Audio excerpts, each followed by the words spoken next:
most of us know that if we stress a lot, we've heard our grandmother say, you get on my nerves. You get on my last nerves.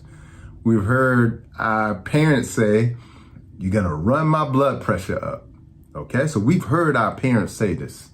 All right. Now, intuitively, they know that when you stress them, that it can create conditions. Okay, but most people don't know all of them. So number one, it's important to know the reason why it can create conditions in the body is because one, it triggers what's called the fight or flight nervous system, okay? Or we can call it the sympathetic nervous system, okay? But it triggers that fight or flight sort of system in our bodies to say that there's an emergency, there's a problem, it's time to run from a bear. These are things that have been adapted and have been evolving in our system since the beginning of time.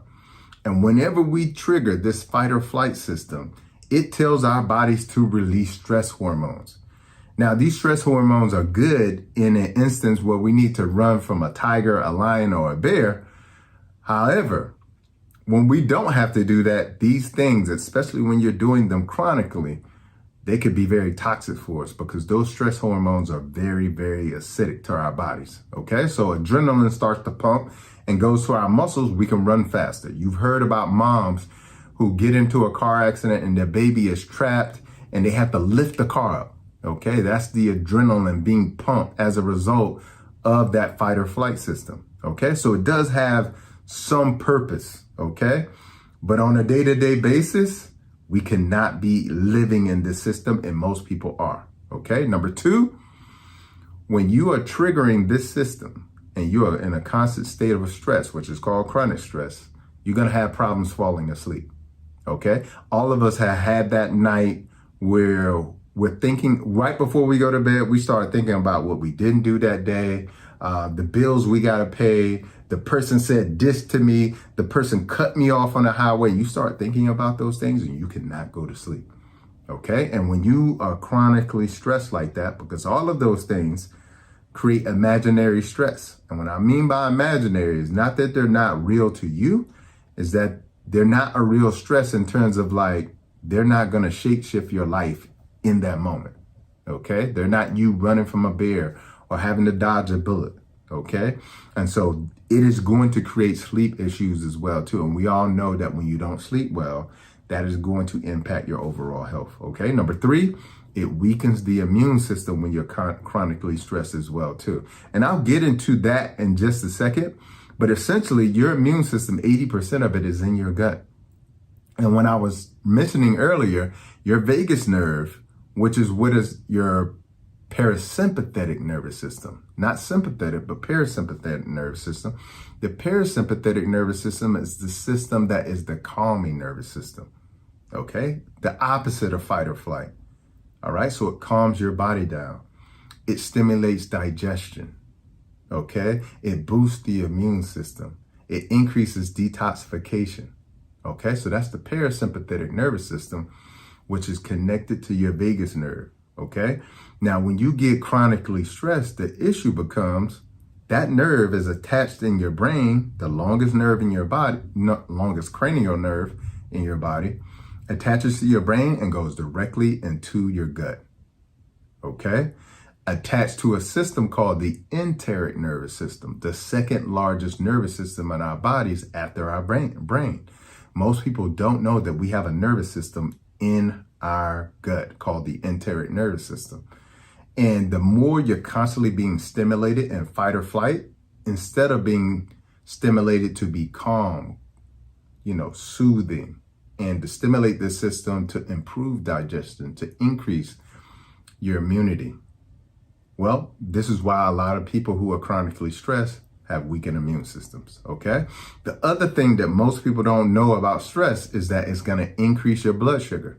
So if you're pre-diabetic or diabetic or any of those things run in your family, when you stress, you increase your blood sugar levels. Okay. The reason why you do this is because when your body is stressed, it tells your liver to release more glucose, more sugar.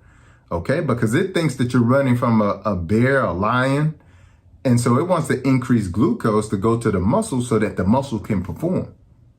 It doesn't know that you're just mad at the person that cut you off in traffic, or your boss said this to you today, or your girlfriend or boyfriend missed a call late at night, okay? It doesn't know that. So it's acting as if you're running from a lion, tiger, or bear, okay? So it could actually impact your blood sugar and lead to prediabetes or diabetes.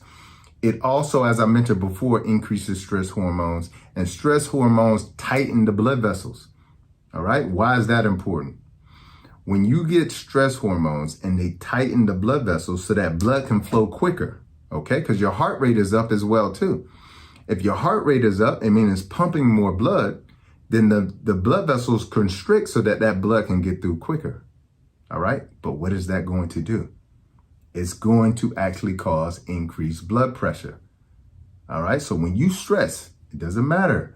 If it's just stressed about what your boss said when you clocked in 2 minutes late, it doesn't matter.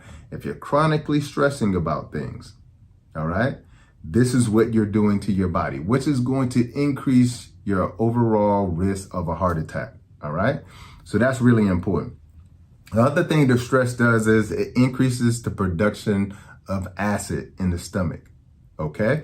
This can lead to heartburn, and ultimately can lead to more ulcers. This is why when people get stressed and they end up with an ulcer, this is why, okay? So this is another reason why it's so important to manage your stress, which we're gonna talk about in just a second. Number 8, tension headaches, okay? Tension, because again, when you're in fight or flight, when you're stressing yourself, it's gonna constrict blood vessels. This is what causes the tension headaches, okay? It's not just, constriction of blood vessels, in your arms and around your heart.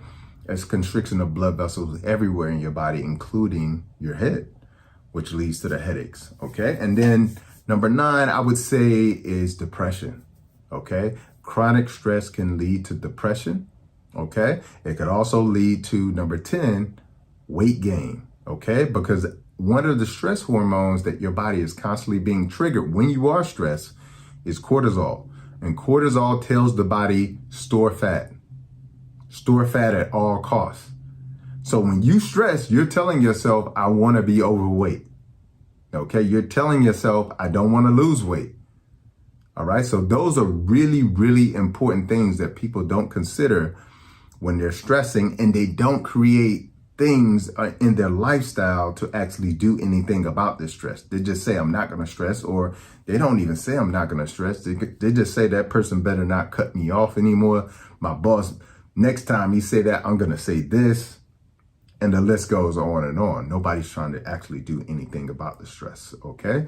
So what we're going to talk about is, how do you stimulate the vagus nerve connected to the parasympathetic nervous system, which is our chill system, okay? Which is the system that tells us to digest better, okay? Which means that you're not going to be constipated, okay?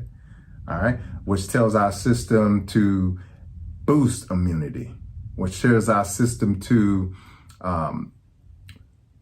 properly manage weight as well too. Okay, so it's just really, really important to understand, if you stimulate the vagus nerve, it's going to stimulate relaxation. If you stimulate fight or flight or stress, you're going to stimulate gain weight. You're going to stimulate high blood sugars. You're going to stimulate higher blood pressure, weakened immune system, problem sleeping. All of these issues, hugely important. All right, so what I'm going to do is I'm going to give you a few things you could do to stimulate your vagus nerve, which is going to lower anxiety, which is going to decrease cortisol by way helping you to maintain a healthy weight or lose weight. It's going to activate your parasympathetic nervous system, which is in charge of your heart rate, which is in charge of your digestion, your mood, okay, which is connected to anxiety and depression, or just chilling out and relaxing and being calm, okay? It's also connected to your immune system as well too. And then also, when you stimulate your vagus nerve, it lowers what is called metabolic toxicity in your metabolic system, okay? And also help to get rid of that toxicity in the system as well too. All right, so number 1, how you stimulate the vagus nerve. Number 1, deep diaphragmatic breathing, okay? That is sitting upright, not hunched over, breathing in deeply and making your belly go out. So blowing your belly out, not your chest out. So when you breathe in, your belly should get big. Okay, what you're gonna do is you're gonna breathe in for 4 seconds. So a 4-second breathe in. You're gonna hold for 7 seconds. And then you're gonna exhale for 8 seconds. Okay, that's gonna be your deep diaphragmatic breathing. That's gonna decrease cortisol. That's gonna slow down your heart rate. Okay, and that's gonna also improve your anxiety or your depression or mental clarity at the same time. So deep diaphragmatic breathing, I do it every day I get up and right before I go to bed.